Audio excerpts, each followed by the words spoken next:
Does that sound good? Does that sound good? Are you excited to be at GenCon? Yeah! Oh my God, you need caffeine. Are you ready to panel? Here we go. My name is Derek White. Geekpreacher. You can find me online at geekpreacher.com.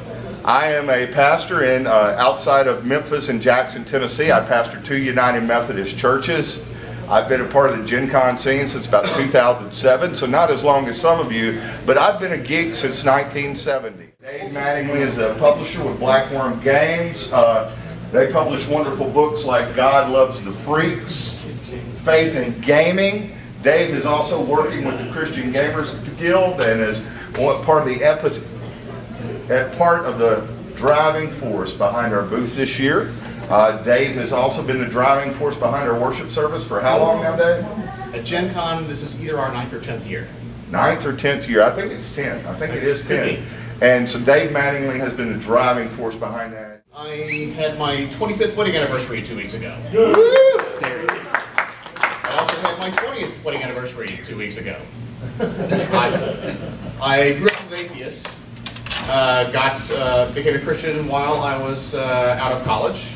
And after getting married on the stage at a theater by a justice of the peace, who was also the director of the play we met at, became a Christian later, and on our 5th anniversary, we renewed our vows in the church. So I have 2 anniversaries. Now you all have to give me 2 presents. I am the president of Blackwyrm Publishing, been doing that for about 10 years. Before that I did a fan magazine for Champions for 10 years or so, and then they hired me to do the in-house thing.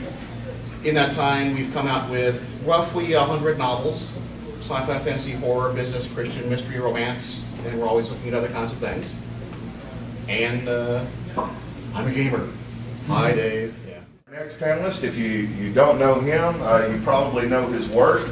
This is how I first came across your work, Larry. Actually, it wasn't the Red Box set, it was the Dragonlance. I'm a Tom Moldvay D&D guy, if you get that reference. Dragon Magazine! But Dragonlance was my first introduction to Larry Elmore's artwork. He, to me, is a world-renowned artist, does wonderful work, has a great Kickstarter that completed and did wonderfully, which I backed. All full disclosure, works with a wonderful group called the Brothers Barbarian, who does some excellent film work. Go watch that. Did you want that publicly admitted, Larry? No. I've seen you in the video. I've seen you in the video. It's friends. You got to do stuff for friends. That's right. He was young. He didn't know any better. I've been doing covers of games, magazines, toys, books. Some of the age even remember Thundercats.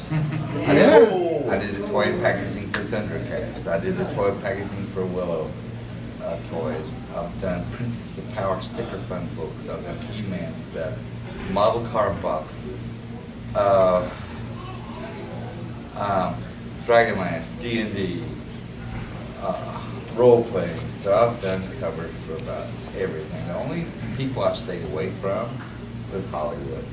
I'd heard too many horror stories of artists working in that section, and you are used and abused. And like you want to cover overnight, so you stay up all night to do it, and they change it the next morning, and you got to do it again. And I was like, I don't need that kind of grief. So that's about the only area in fantasy and science fiction I've stayed away from.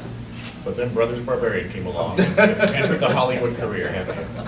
No, I don't think Hollywood's got to worry about it.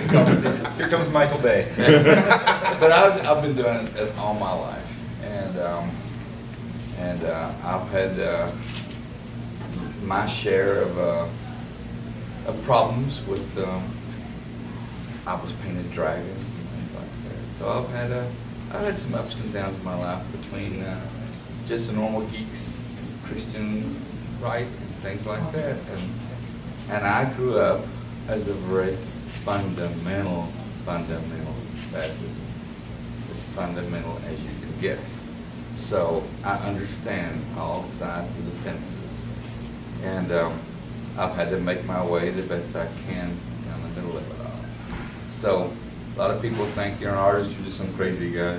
Well, I'm a little crazy, but raised a family, tried to go to church as much as I could. This last guy is a good friend. I got to meet him when he was about to kick this thing off. Yeah. This is Jayson Elliot. I got to meet him actually when it was still in the works. It was still a glimmer in his eye. Gygax Magazine, which is put out, main publisher, Jayson Elliot. Well, TSR. TSR, the company, yes, TSR publishes Gygax Magazine. I'm just one of the gang. And Jayson is a great guy, and they're on their second issue now. Their second issue is out at GenCon, and Jayson is a wonderful guy. I'm doing Gygax Magazine now. Used to be the host of Roll for Initiative, if anybody listened to that podcast. Woohoo! And grew up Iowa Lutheran, and so we're kind of quiet about that. You know? Is Iowa Lutheran its own special place? we have our own kind of coffee. Yeah. And cookies in the basement. Always. Although at my new church we have them outside, because I live in California now. I know, we've really kind of I'm a liberalized. Lutheran, you can't do that, you have to have cookies in the basement. Yeah. Well, on the bad weather, we go in the basement and have the cookies there. But yeah, I grew up Lutheran and a gamer, you know, since I was about 12. So it'd be like what, late 90s, right? Early 80s. And I kind of wandered away from all of that by the time I was, out in my 20s. Tried a lot of the different things that you do, learned about Buddhism, discovered later in my life that I was actually half Jewish, which was a big surprise, so long story, but spent some time figuring that out. Went to temple a few times, learned a little bit about that, and just kind of wandered away from all of it, and in the past couple, 3 years, kind of realized that there was a place for me in the church, that I didn't have to go with what people necessarily expected it to be, that I could find the church that mattered to me. So I found my way back into the ELCA, the Evangelical Lutheran Church of America, and been real happy there. And also I do some interfaith stuff with some of my friends, because one of my business partners, not in this business, but in another one, is Muslim. And he's really active in his faith community, so we do some interfaith stuff between us, and I think it's really enriched my life. How have you seen over your time in the gaming community, the community grow as a place of friendship and things like that? I just wanted y'all to share that, because I think that's where we find God in those moments of community, people helping one another. So I just wanted to give you guys the opportunity, Dave, to start out and just share where you've seen some of those moments where we've had really good community in the gaming community. Yeah, like I said, I grew up an atheist and converted roughly 20 years ago. And when I realized that since I came to God at a business convention out of town, and I was already going to things like these with my fellow freaks, geeks, and weirdos, that, hey, I can do the same thing and start setting it up here. I never considered myself to be a talented preacher or speaker or evangelist. So anytime I decided, I'm going to go ahead and just step out on faith and set this up, and God will make sure there's somebody there. And almost every time he had the ram in the thicket. I didn't have to go in front of people and try to do this thing myself. A professional preacher says, hey, you know what? I heard you doing this. Do you need any help? Well, yes, you can go up here and do this. Over the years, there have been a few times when I'm willing. I don't say I have a lot of talent, but I would get up and preach or lead the music. I can't really sing, but I can make a joyful noise to the Lord. So I just ask everybody else to be louder than me, to make sure that we can all have it all rise up as fragrant aromas to God. And in fact, I'm actually learning at my church, taking classes to be a professional trainer, and on Monday is my audition. So I'm looking forward to that. I'm going to be giving a sermon and showing a video clip from the Three Amigos.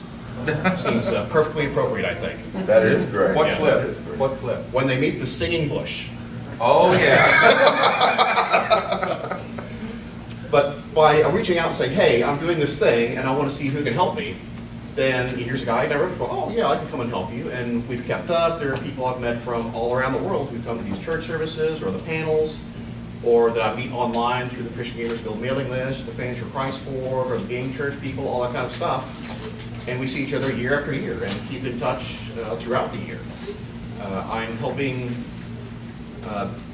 someone that I know primarily through conventions to further his relationship with God through what we call an accountability relationship. I don't know if not all churches do, but it's a chance for us to get together and privately say, hey, how are you doing with this? I know you struggle with it.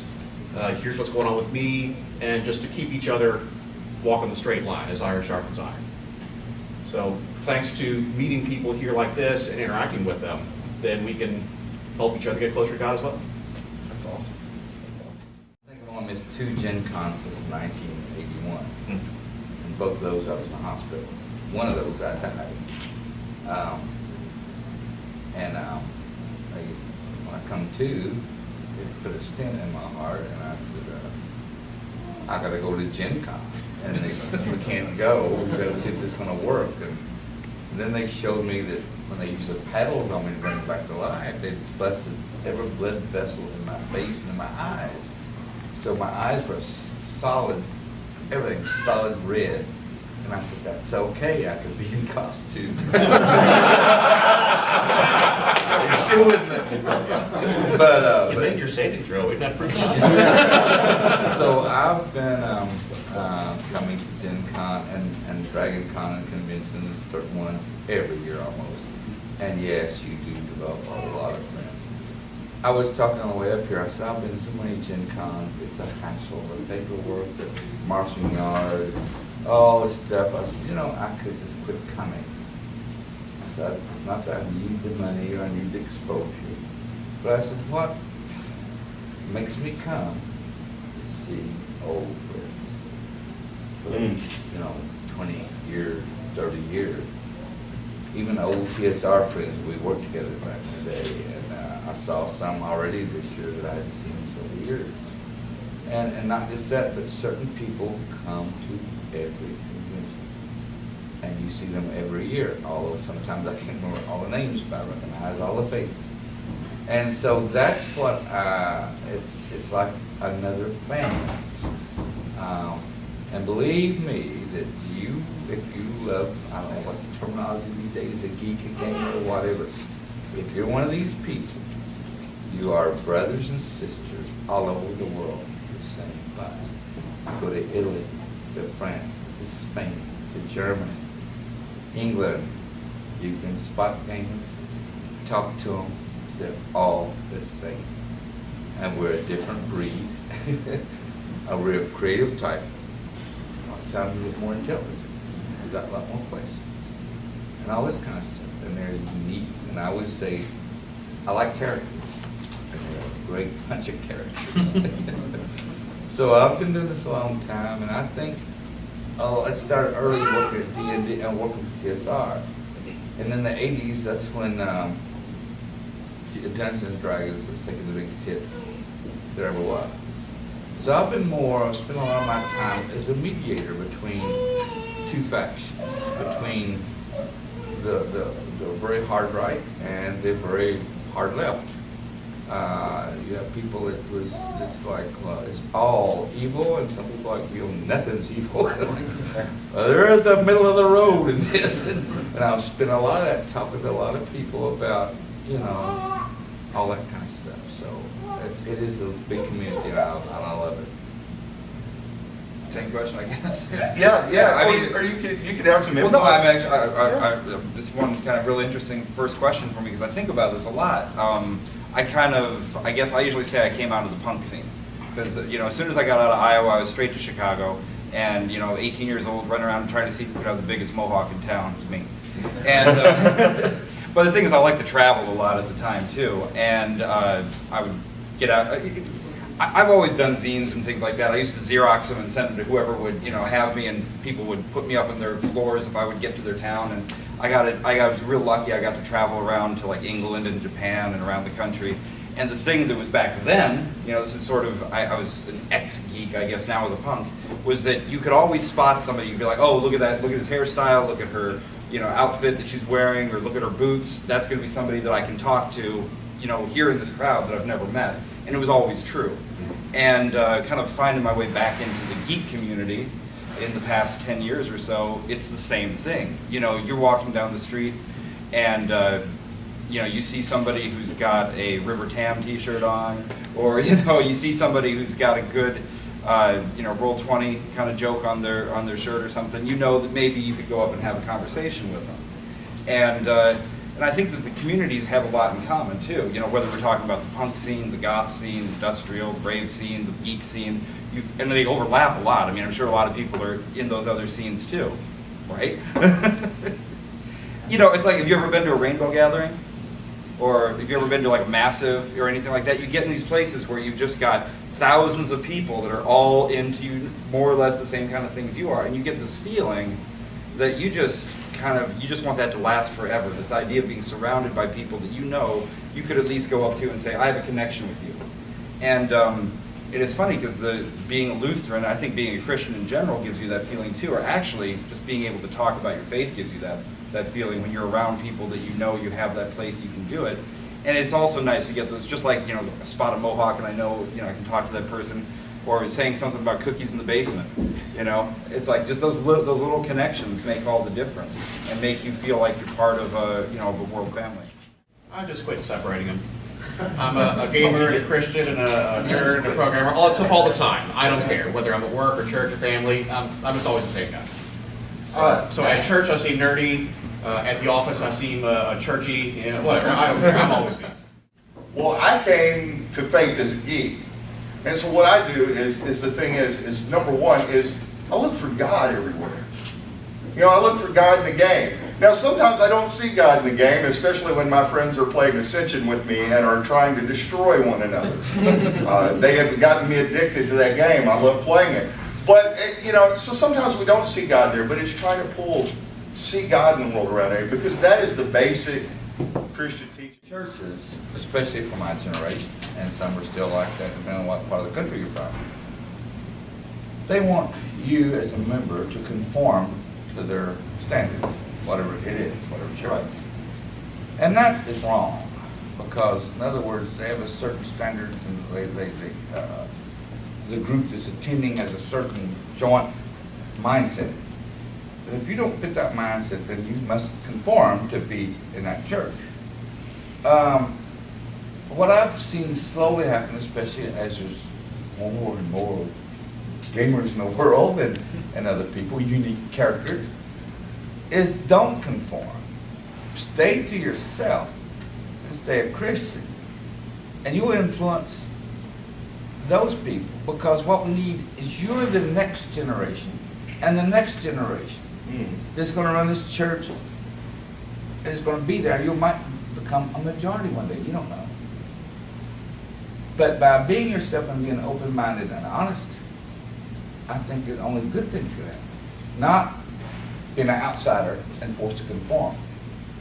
Be a gamer, be yourself, and let them learn you.